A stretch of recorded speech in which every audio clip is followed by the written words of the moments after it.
우리는 신앙생활을 믿음으로 해야 하는데 신앙생활을 믿음이 아닌 것으로 하는 경우가 있습니다. 언제 우리가 그랬습니까? 신앙생활을 믿음으로 하죠. 다 그렇게 말은 우리가 할 수 있지만 사실 우리의 삶을 가만히 들여다보면 믿음으로 하는 신앙생활이 아닌 경우가 너무 많습니다. 믿음이 있다 하고 믿음으로 신앙생활을 한다 하는데 실제 삶은 믿음이 없는 삶을 사는 거죠.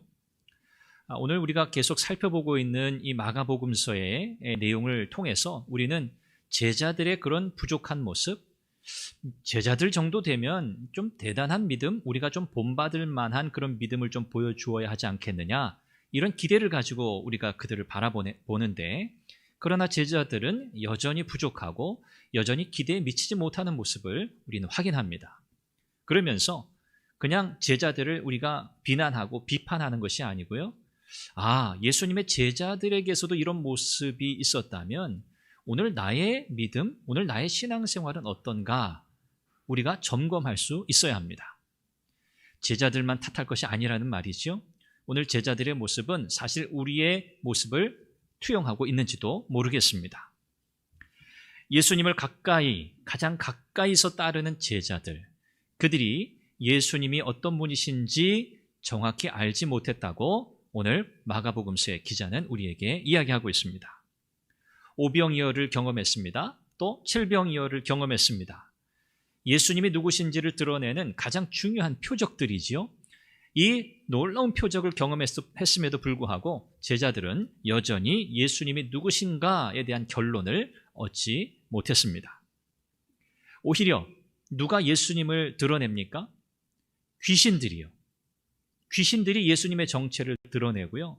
또 예수님께 나와서 병 고침을 받은 사람들, 그들이 예수님이 어떤 분이신지를 오히려 드러냅니다. 예수님의 주인 되심을, 주 되심을 인정하고 드러내는 사람들은 정작 제자들이 아니었다는 거죠. 예수님 곁에서 가장 많은 가르침을 듣고 예수님과 동행하면서 예수님이 행하시는 놀라운 일들을 가장 가까이에서 목격했던 제자들, 어떻게 보면 가장 큰 혜택을 입은 사람들이죠.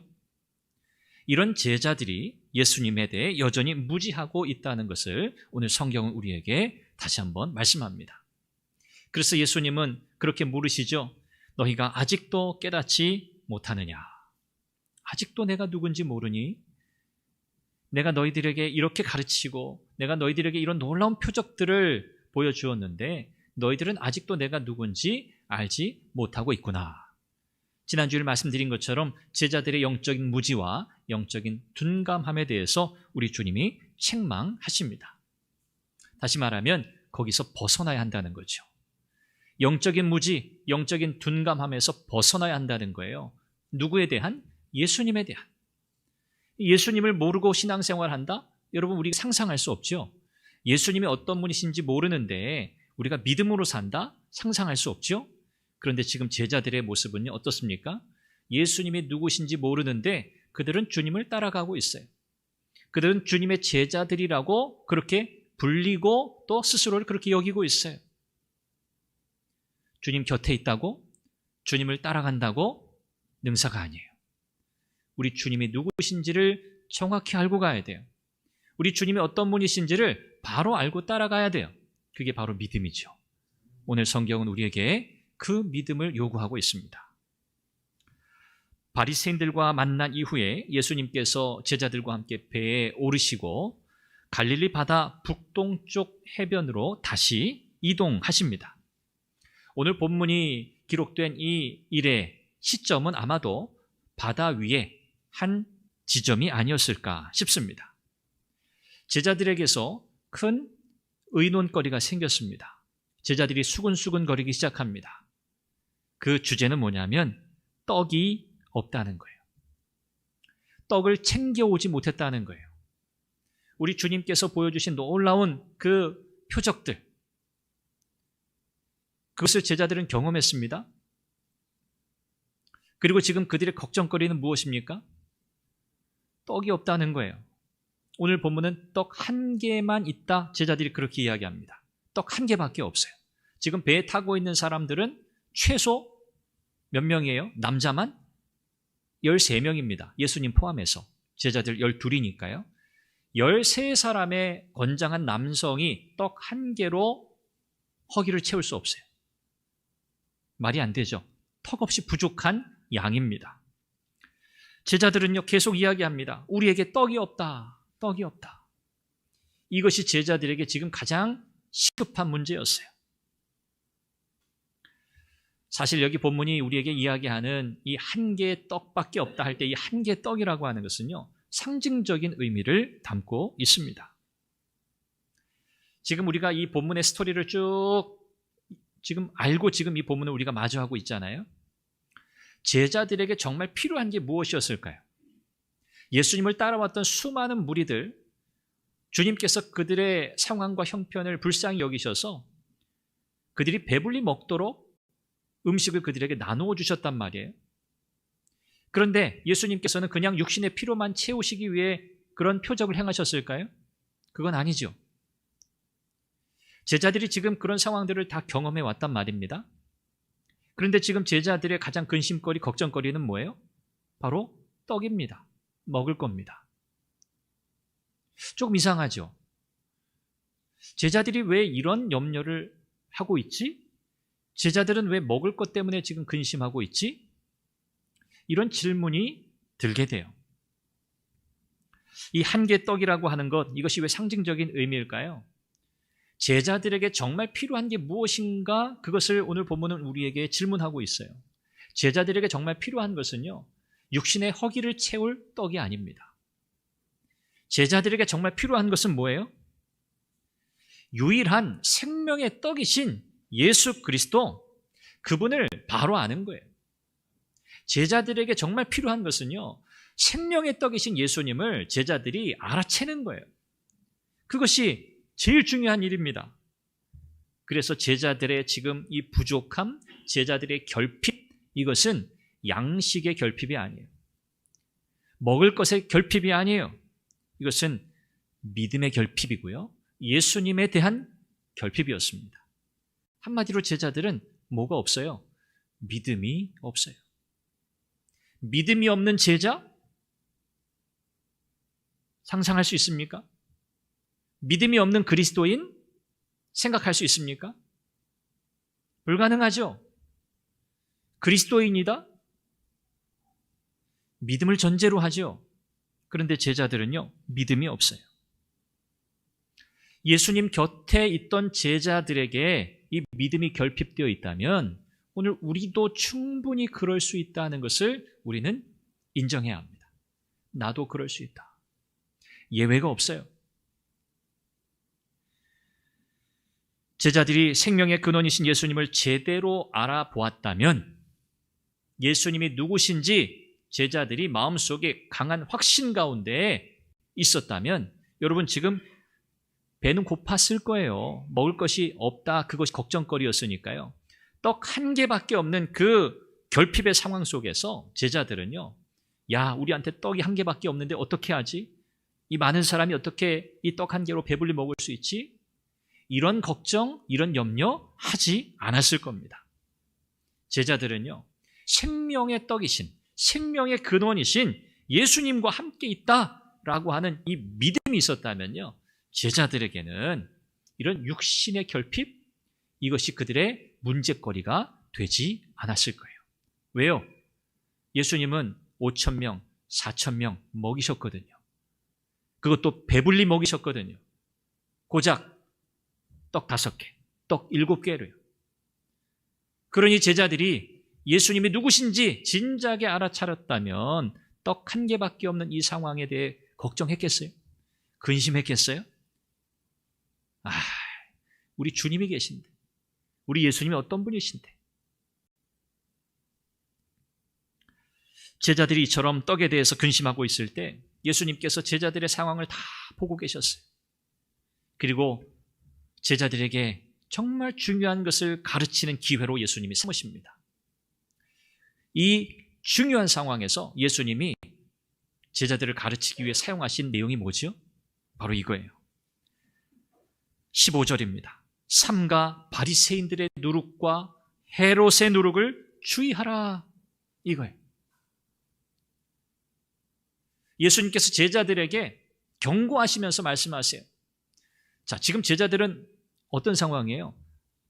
배가 고프고 떡이 한 개밖에 없다는 사실 때문에 근심 걱정이 이만저만이 아니에요. 그런데 예수님 지금 무슨 말씀하세요?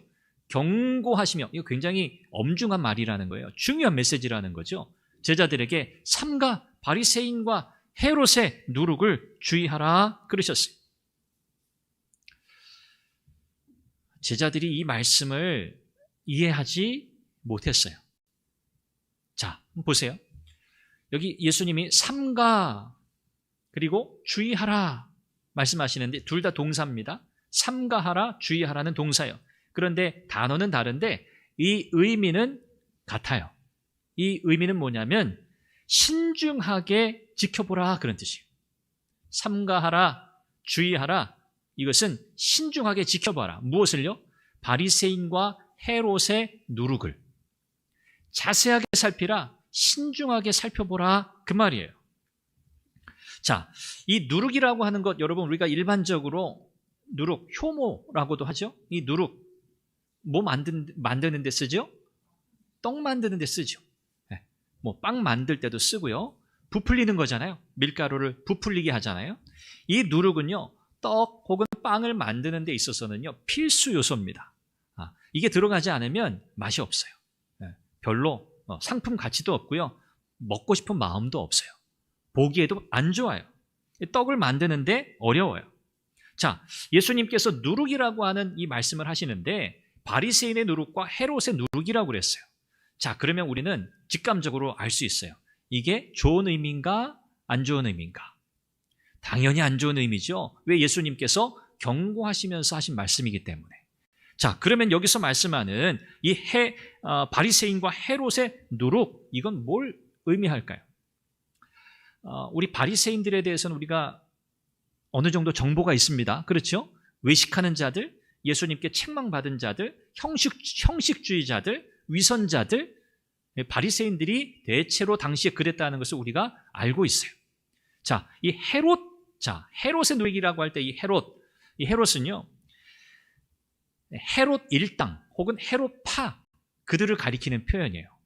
당시에 이 헤롯 당 혹은 헤롯파에 속한 사람들은 이스라엘의 회복을 간절히 기다리던 그룹들 중에 하나인데 왕정의 회복을 기다리는 사람이었어요. 왕정의 회복, 왕권의 회복.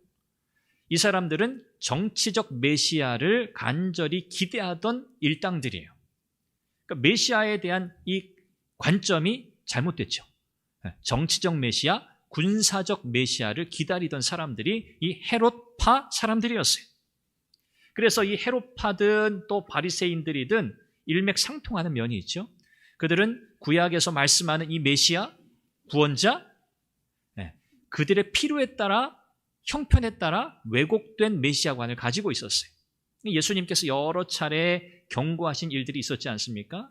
기적을 행하셨을 때 사람들이 예수님에 대해서 막 자랑하고 소문내려고 할 때 예수님께서 그렇게 하지 못하게 하셨던 그 이유들 가운데 바로 이런 이유가 있었어요. 사람들이 예수님을 그들이 보고 싶은 대로 보기 때문에 예수님을 정확히 보지 못한다는 거예요. 왜곡이 일어나죠. 오해가 생기죠. 문제가 생기는 거예요. 오늘 예수님은 이처럼 바리새인, 이 헤롯파, 마태복음에는 이제 사두개인이라는 사람들이 거기 소개되고 있는데요. 다 뭐 비슷한 사람들이에요. 정치적으로는 기회주의자들, 또 회의주의자들이기도 했고요. 굉장히 물질에 굉장히 관심을 많이 두는 사람들이었고요. 당시에 유명했어요. 이 헤롯파, 헤롯당, 뭐 바리새인들, 이런 사람들은 정치적으로, 종교적으로 굉장히 중요한 역할들을 하고 있다 스스로 그렇게 생각했는데 일반적인 시선을 보면 곱지 않았습니다. 그런데 뭐 그들은요 힘이 있었거든요. 권력이 있었거든요. 그러니까 뭐 일반 백성들은 뭐 비난하고 비판할 수 있지만 거기에 대해서 어떤 힘을 동원해서 그들에 대해서 뭐 정죄를 한다든지 판단을 한다든지 뭐 그럴 형편은 또 아니었어요. 어쨌든 이 바리새인, 이 헤롯파 사람들은요 형식주의적인 사람들, 믿음이 없어요. 신앙을 가지고 하는 게 아니에요. 그저 형식만 갖추는 사람들이에요. 종교적 외형만 갖춘 사람들이에요. 믿음이 없는 자들입니다. 자, 그들의 누룩은 뭘까요? 그런 그들에게서 나오는 모든 악한 것들이에요. 믿음이 없는 자들에게서, 형식주의자들에게서 나오는 모든 악한 것들을 여기 누룩이라고 표현하고 있는 거예요. 말씀드린 내용 다 담겨져 있어요. 잘못된 메시아관, 형식주의에서 비롯된 독선, 위선적인 삶, 사람들 앞에 군림하려고 하는, 그들의 권세로, 그들의 힘으로 백성들을 억누르려고 하는, 통제하려고 하는, 자기 수하처럼 부리려고 하는 이런 모든 악한 일들, 이게 바로 누룩입니다. 이 누룩의 출발점은 어디에 있어요? 불신앙입니다. 불신앙이요. 믿음이 없는 거예요. 믿음이 없기 때문에 지금 이 모든 일이 일어난 거예요. 이 누룩에 대한 이 가르침은요, 유대인들에게는 이 누룩이 무엇인지, 누룩하는 말만 들으면 그들이 딱 떠올리는 게 있어요. 뭘까요? 유월절입니다. 유월절. 자, 유월절이 뭔지는 우리 알아요. 유월절에는요, 누룩 넣은 떡을 먹습니까? 안 넣은 떡을 먹습니까?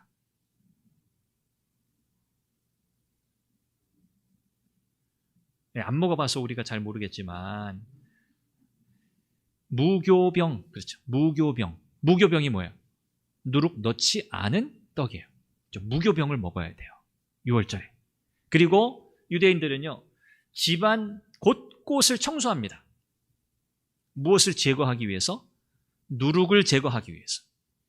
혹시라도 뭐 평소에는 누룩을 넣어서 떡을 만들어 빵을 만들어 먹으니까요, 뭐 일상의 뭐 조미료처럼 양념처럼 늘 쓰는 거예요. 그런데 6월절 준비하는 그 기간에는요, 이 누룩을 한 톨이라도 남기면 안 돼요. 집안에 싹 다 제거해야 돼요. 얼마나 청소를 철저하게 하는지 몰라요. 이건 뭐 그들이 임의로 하는 게 아니에요. 누룩을 제거해야 돼요. 하나님 말씀이에요. 이 누룩을 제거한다? 이것은 자신을 정결케 하는 의식이었어요. 죄로부터 자신을 정결하게 하는 의식, 자신을 깨끗하게 하는 의식, 누룩이 있으면 안 돼요. 누룩은 아주 작은 양이어도 떡을 부풀리기 때문에, 그게 누룩의 속성이지 않습니까? 지금 예수님께서 제자들에게 바리새인과 헤롯의 누룩을 삼가하라, 주의하라 라고 하신 이 말씀은요, 지금 제자들이 예수님 믿지 않거든요. 예수님 어떤 분이신지 잘 모르거든요. 그들의 불신앙이 이 바리새인과 헤롯 일당들이 가지고 있는 이 불신앙, 거기에서 나오는 이 악한 영향력, 거기에서 벗어나 있지 않다는 거예요. 제자들도 그들의 불신앙이 그들에게서 영향을 받았다는 거예요. 또 그 영향력이 얼마나 강력한지 누룩과 같아서 눈에 보이지 않아도 어느샌가 떡이 부풀어요. 그것은 누룩이 들어간 거예요. 제자들이 지금까지 뭐 그럴 수 있다 쳐요. 아직도 잘 모른다 쳐요. 그러나 바리새인과 헤롯 일당과 같이 그들이 여전히 불신앙으로 일관해서는 안 된다는 거죠. 그러다간 망하는 거예요. 이 누룩은요, 바리새인과 헤롯 그들만의 세상뿐 아니라 그들이 살고 있는 그 사회 공동체 전체에 스며들고 오염시키고요, 부패시키는 거예요. 이 작은 악, 작은 죄를 우리가 소홀히 여기면 안 되는 이유가 여기에 있습니다. 언제든지 가볍게 무시하고 방치한 악은 어떻게 된다? 누룩처럼 퍼진다. 그 사실을 또 우리에게 가르쳐 줍니다. 자, 예수님께서 제자들에게 바리새인과 헤롯의 누룩의 성질은 잘 알고 있어요. 이 누룩, 그들의 위선적이고 독선적인 불신앙적인 삶의 자세와 태도, 거기에서 나오는 모든 악한 열매들을 가리켜요. 예수님의 제자들은 그런 것에 영향받으면 안 된다는 거예요. 그런 불신앙적인 믿음으로 불신앙적인 그런 삶의 자세로 살아가서는 안 된다는 거예요. 자, 예수님이 이런 말씀하셨는데요. 제자들은요, 이해했을까요? 못했을까요? 오늘 성경을 보면 제자들은요, 이해 못했어요. 이해 못했습니다.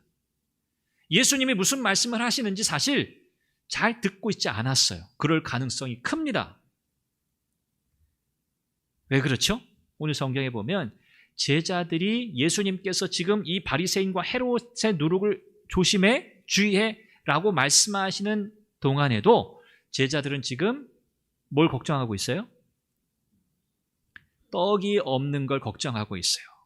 네, 헬라어 단어 시제에 미완료라는 시제가 사용됐는데 그것은 뭐냐면 그 의미는 뭐냐면 예수님이 말씀하시기 전에, 그 말씀하시기 전에 제자들이 떡에 대해서 걱정하고 있었잖아요. 그때부터 지금까지 예수님 말씀하시는 중에도 계속 머릿속에 떡에 대해 근심하고 있었다는 뜻이에요. 아마 누룩이라는 단어를 예수님 말씀하셨을 때 제자들이 그 단어는 딱 들어왔을 것 같아요. 왜요? 제자들의 머릿속엔 지금 뭐가 가득해요? 떡 만들려면 뭐가 필요해요? 누룩 딱 이야기를 들으니까 제자들은요, 떡을 연상했을 거예요.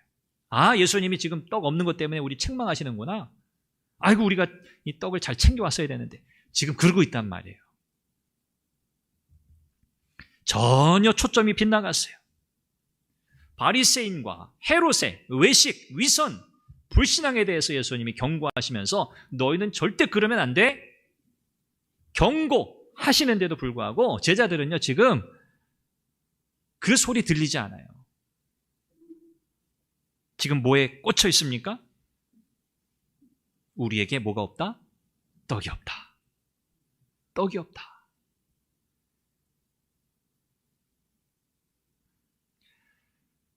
제자들은요, 떡이 없다는 것에 완전히 꽂혔어요. 그게 그들의 문제예요. 그들이 보는 문제예요. 그 문제에 딱 꽂히고 집중하니까요, 예수님도 안 보이고 예수님이 하시는 말씀도 안 들려요. 제가 종종 이렇게 카페에 가서 이렇게 뭐 책을 읽거나 뭐 글을 쓰는 경우가 종종 있는데, 요즘 이렇게 낮에 이렇게 카페 같은데 여러분 가보시면은 그 아이들을 안고 있는 그 젊은, 뭐라 그러죠? 엄마들, 네, 젊은 엄마들이 굉장히 많더라고요. 그 카페 아니에요. 있을 수 없을 정도로 시끄럽습니다. 네, 물론 모든 카페가 그러진 않습니다. 이제 제가 가는 곳에는 그런 분들이 많이 계시는 것 같아요. 이게 가끔 좀 뭔가 좀 깊은 생각을 좀 하고 싶어서 좀 환경을 좀 바꾸고 분위기를 좀 바꿔서 뭔가 좀 집중하기 위해서 갔는데, 뭐 들어서면서부터 뭐 와글와글와글 나갈까? 다른 데 갈까? 고민하다가 뭐 다른 데 별 수 없겠지 하고 이제 자리 잡고 앉아 있는데, 처음에는요, 얼마나 신경 쓰이는지 몰라요. 집중이 안 돼요. 그런데 희한하죠. 그분들은 여전히 큰 소리로 웃고 떠들고 대화하고 있어요. 그런데 제가 딱 한 가지에 딱 주제에 딱 꽂혀가지고 그거 생각하면서 골똘히 그 의미를 찾고 있으니 진짜 신기하게요, 주변의 소음이 방해가 안 돼요. 뭐 제가 대단한 집중력을 가졌다, 그건 아니에요. 아마 여러분 그런 경험이 있으실 거예요. 주변이 막 시끄러워도 내가 내 앞에 누군가와 어떤 주제를 가지고 막 대화하면 그 주변의 어떤 그런 것들이 막 신경 쓰이지 않는 그런 경험들이 있잖아요. 지금 제자들이 딱 그거예요. 제자들의 머릿속은 온통 떡. 떡을 안 갖고 왔어. 떡을 안 갖고 왔어. 이 떡 안 갖고 와서 우리 주님이 화내시겠네. 주님 책망하시겠네. 이 떡 어떡하지? 지금 그러고 있어요. 수천 명을 배불리 먹이신 예수님 잊었어요. 영적인 눈이 어두워져 있습니다. 제자들이 정말 염려하고 걱정해야 할 것 있다면 우리에게 떡이 없다가 아니라 뭐가 돼야 돼요? 우리에게 뭐가 없다? 믿음이 없다. 우리가 믿음이 없다. 야, 예수님께서 얼마나 위대한 일들을 행하셨니? 예수님께서 4,000명, 5,000명 배불리 먹이셨잖아. 우리가 다 그거 경험했잖아. 우리가 떡을 직접 나눠주지 않았어? 그런데 우리가 지금 이 떡 한 개밖에 없다고 지금 우리가 이렇게 징징거리면서 근심하고 걱정하고 예수님 말씀에 집중 못하고 있는데, 야, 이거 우리 회개해야 돼. 문제는 떡이 아니라 우리의 믿음이야. 이랬어야 되는 거예요. 그렇죠? 그랬으면 우리가 성경 읽을 때 은혜를 더 많이 받았을 것 같아. 그래, 제자들이니까 그렇지. 그런데 성경은 그렇게 기록하지 않아요. 제자들이 안 그랬다는 거예요. 예수님은 제자들이 여전히 떡이 없다는 것 때문에 걱정하고 있는 그 모습을 보시고 그들의 소리를 들으셨어요. 그리고 그들을 이제 구체적으로 책망하세요. 이 제자들도 저 바리새인과 저 헤롯 일파와 같은 그런 불신앙적인 그런 사고, 그런 고정관념,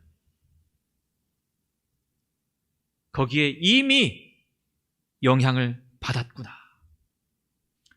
영향받은 거예요. 예수님이 그것을 책망하십니다. 그런데 제자들은요, 예수님의 책망을 듣고도 제자들은 어떻게 이해했어요?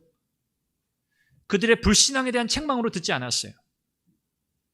무엇으로 들었다고요? 얘들아, 너희들 그 떡 왜 안 챙겨왔어? 신경을 제대로 썼어야지. 야, 너희들 그렇게 이렇게 받아들인 거예요, 제자들은.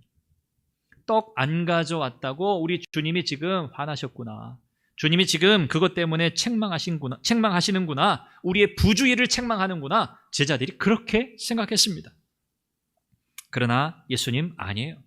예수님은 제자들의 불신앙과 그들의 불신앙으로 인한 영적 무지를 책망하고 계셨던 거예요. 제자들의 마음은요, 여전히 강팍했습니다. 진리에 대해서 눈이 멀어 있었습니다. 귀도 먹었고요.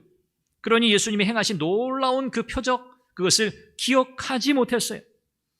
그래서 오늘 17절에 예수님이 뭐라고 제자들에게 책망하십니까? 너희가 아직도 알지 못하며 깨닫지 못하느냐? 너희 마음이 둔하냐? 이건 대놓고 이제 책망하시는 거죠. 너희들, 아직도 몰라? 아직도 몰라 내 이야기가 무슨 말인지? 너희 아직도 깨닫지 못해? 너희 마음이 딱딱하니? 둔하니? 감각이 없구나? 계속해서 말씀하세요. 눈이 있어도 보지 못하는구나. 귀가 있어도 듣지 못하는구나. 기억하지 못하는구나. 조금 이 표현을 거칠게 표현하면 그 눈은 왜 달고 다니는 거니? 그렇죠? 그 귀는 왜 달고 다니니? 그 말이에요.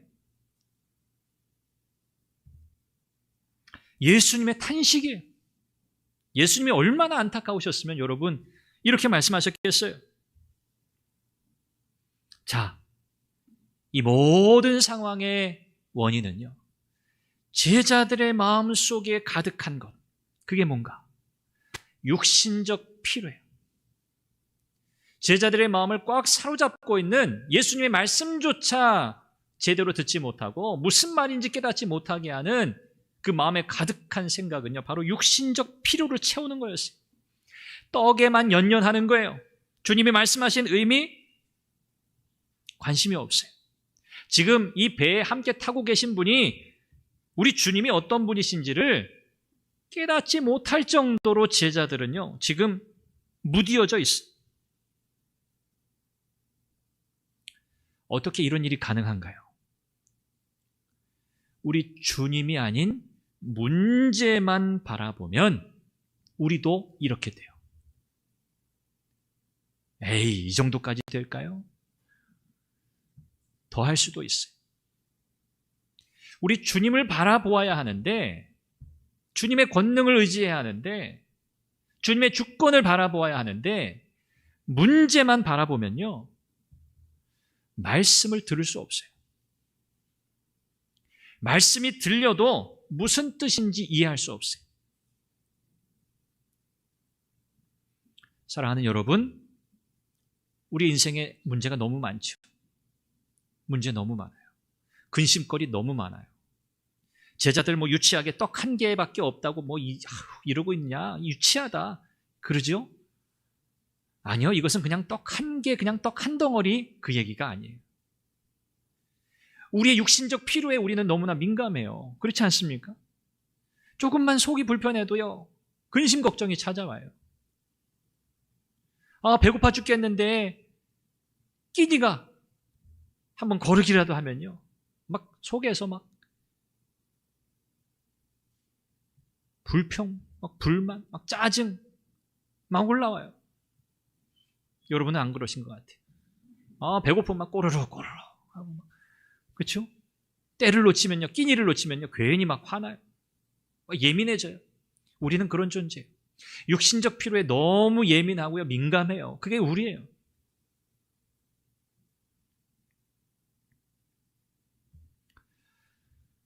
문제 없는 인생 없고, 그렇죠? 그러나 오늘 성경은요, 우리에게 문제에서 돌이켜 주님을 바라보라고 말씀하고 있어요. 문제 없는 사람 없어요. 그 문제에 콕 파묻혀가지고요, 그 문제만 골똘히 생각해가지고 그 문제 때문에 마음 상하고요, 몸 상하고요, 관계 깨지고요, 그런 일들이 얼마나 많습니까? 염려에 대해서 설교 말씀드린 적 있지만 우리가 해결할 수 있는 것은 고작 4% 정도밖에 안 돼요. 그렇죠? 나머지 안 되는 거 가지고 우리가 근심하고 걱정하고 염려하는 것들이에요. 주님 바라보시길 바랍니다. 말씀을 마무리합니다. 제자들을 책망하시는 우리 주님의 이 말씀은요, 사실 구약의 선지자들이 이스라엘 백성들을 향해서 책망했던 내용과 똑같아요. 이사야 선지자도 그랬고요, 예레미야 선지자도 그랬고요, 에스겔 선지자도 그랬어요. 그들은 눈이 있어도 보지 못하고 귀가 있어도 듣지 못한다고, 들어도 깨닫지 못한다고 선지자들이 이스라엘 백성들을 향해서 그렇게 책망한 바 있어요. 지금 제자들도 마찬가지입니다. 제자들도 마찬가지예요. 이게 어리석은 인생의 모습이에요. 우리는 여기서 자유로울 수 없어요. 예수님이 이 문제를 해결하시고자 제자들에게 질문하세요. 제자들 그냥 이 상태로 둘 수 없거든요.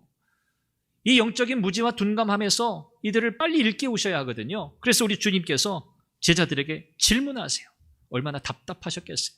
그렇게 얘기했는데도 못 알아들으니까 우리 주님이 질문하세요. 첫 번째 무슨 질문입니까? 19절에 보니까 내가 떡 5개를 5,000명에게 떼어줄 때 조각 몇 바구니를 거두었니? 제자들이 정답을 맞춥니다. 12입니다. 오케이. 또 묻습니다. 내가 7개를, 떡 7개죠, 4,000명에게 줄 때, 떼어줄 때 조각 몇 광주리를 거두었니? 제자들이 이번에도 정답을 맞춥니다. 몇 광주리요? 7광주리입니다. 7입니다. 자, 예수님께서 왜 이렇게 물으셨을까요? 제자들은요, 답을 정확히 맞췄어요. 그 말은 뭡니까? 제자들이 5병이요, 7병의 사건을 모른다는 게 아니에요. 그렇죠? 알아요. 아니까 지금 정답을 맞춘 거예요. 자, 이렇게 잘 아는 제자들인데, 답을 딱 맞추는 제자들인데, 지금 이 제자들은요, 그 일을 행하신 예수님이 어떤 분이신지는 모르고 있어요. 이게 문제예요. 이게 문제. 모르는 것도 문제입니다. 아는데 제대로 알지 못하는 건 더 큰 문제예요. 제자들이 그래요. 예수님은 제자들의 기억을 일깨우세요. 그러면서 지금 그 결론 몇 광줄이 남았느냐, 그게 초점이 아니에요. 그렇게 그 놀라운 표적을 행하신 분이 누구라는 거 예수님이시라는 것을 제발 좀 알라는 거예요. 제발 좀 알아. 너희들 모르는 줄 알았는데 알고 있네? 근데 거기까지만 알면 안 돼. 그 놀라운 일을 행한 장본인이 바로 나야. 너희가 나를 알아야지. 내가 누군지 알아야지. 예수님이 그래서 이 질문을 하신 거예요. 그들의 불신앙과 영적인 둔감함을 깨닫게 하시기 위해서 예수님이 이렇게 친절하게 제자들에게 물으신 거예요. 제자들은요, 떡 1개밖에 없다는 것으로 근심해서는 안 돼요. 예수님은 4,000명, 5,000명을 풍족히 먹이시고도 12, 7 바구니 광주리를 남게 하신 분이에요. 그러니 예수님의 제자들은 무엇을 믿어야 됐어요? 예수님이 오늘 우리의 모든 필요도 넉넉히 풍족히 채우실 것이다. 이 사실을 믿어야 했어요. 이것이 제자들의 믿음이어야 합니다. 우리 주님이 이 말씀을 하시고도 제자들에게 물으세요. 아직도 깨닫지 못하느냐? 아직도. 깨달았어요? 못 깨달았어요? 못 깨달았습니다. 아직도. 이제 오늘 본문 뒤 이어 나오는 맹인을 고치는 그 사건이 이어지잖아요. 네, 이게 다 연결되어 있어요.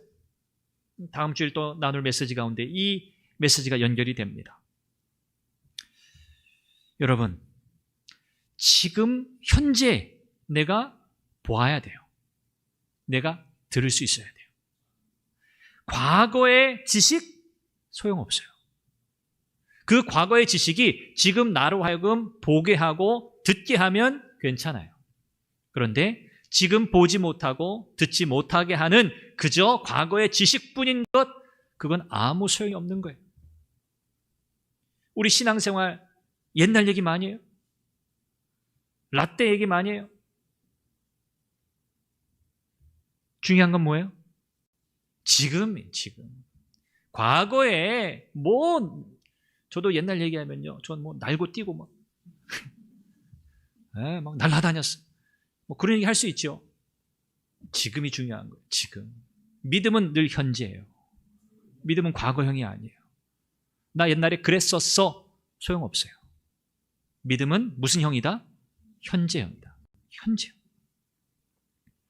지금 들을 수 있는 귀와 볼 수 있는 눈이 있어야 합니다. 형식적인 위선적인 신앙생활을 여러분 경계하셔야 돼요. 믿음이 없는 신앙생활을 경계하셔야 돼요. 그것을 가장 걱정하셔야 돼요. 왜곡된 신앙생활은요, 하나님을 의식하지 않고 우리 주님에게서 시선을 거두어서 세상 근심, 걱정, 염려에 두는 순간부터 시작되는 거예요. 우리는 예수 그리스도 그분이 우리의 주, 우리의 그리스도이심을 믿어야 합니다.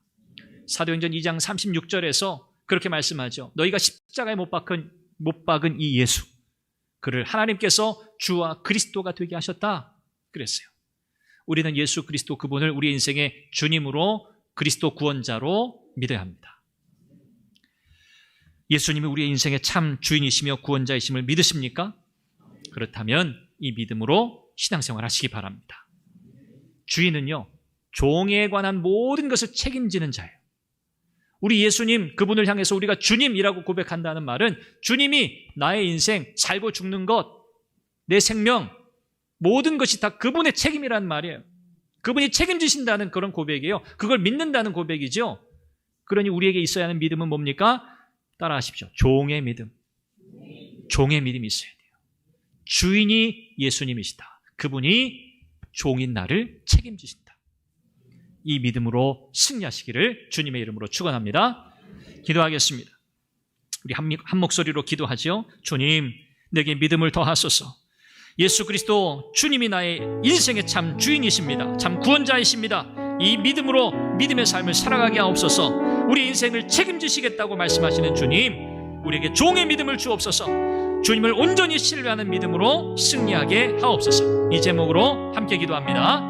자비하신 아버지 하나님, 은혜와 사랑을 감사합니다. 오늘도 주께서 우리에게 귀한 말씀으로 깨닫게 하시니 감사합니다. 하나님, 우리에게 있어야 할 믿음 허락하여 주옵소서. 하나님, 예수 그리스도 주님이 우리의 참 주인이시며 참 구원자이심을 믿습니다. 이 믿음으로 믿음의 삶을 살아가게 하여 주옵소서. 제자들은 아직도 그 눈이 열리지 못했습니다. 주님과 함께 있으면서도 그 놀라운 표적을 경험했음에도 그들은 알지 못했습니다. 그러나 주님, 그들을 일깨우시고자 내가 누구인지를 바로 보아야 한다고 말씀하시는 주님의 음성을 오늘 우리도 듣습니다. 하나님, 형식적이고 위선적인 신앙생활을 경계하게 하시고 왜곡된 신앙생활을 경계하게 하시고 참 믿음으로, 바른 믿음으로 하나님 앞에 서게 하여 주시옵소서.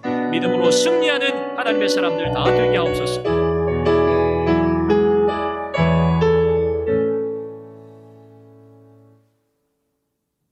하나님 아버지, 하나님의 기뻐하시는 믿음을 우리에게 허락하여 주옵소서. 예수님의 이름으로 기도합니다. 아멘.